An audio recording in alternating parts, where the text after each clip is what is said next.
Il y a plusieurs milliers d'années, les hommes étaient nomades. Ils vivaient en petits groupes, chassant et cueillant pour se nourrir. En Orient, grâce à l'abondance de plantes et de gibier, les habitants n'ont pas eu besoin de beaucoup se déplacer pour trouver de quoi se nourrir.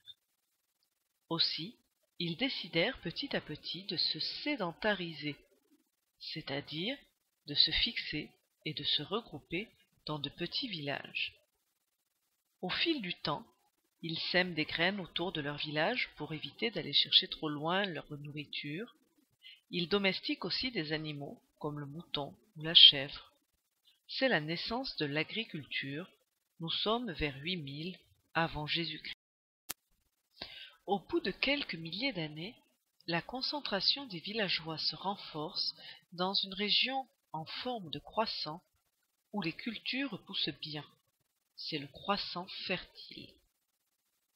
Cette vaste zone qui court de l'Égypte au golfe Persique est traversée par de grands fleuves qui permettent d'irriguer les champs.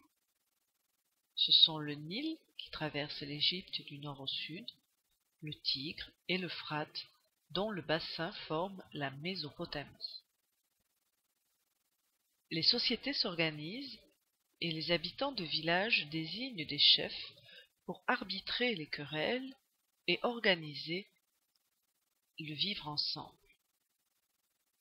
Progressivement, se mettent en place des institutions, des lois et des punitions pour ceux qui refusent de les suivre.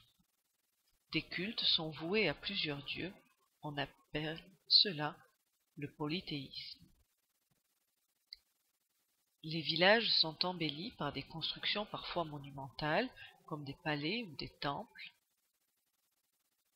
Les villages intégrant espaces construits et campagnes alentour deviennent de véritables cités-États qui cherchent à étendre leur territoire et leur pouvoir par la guerre, les alliances ou le commerce. Les premières d'entre elles, nées en Mésopotamie, comptent alors plusieurs dizaines de milliers d'habitants.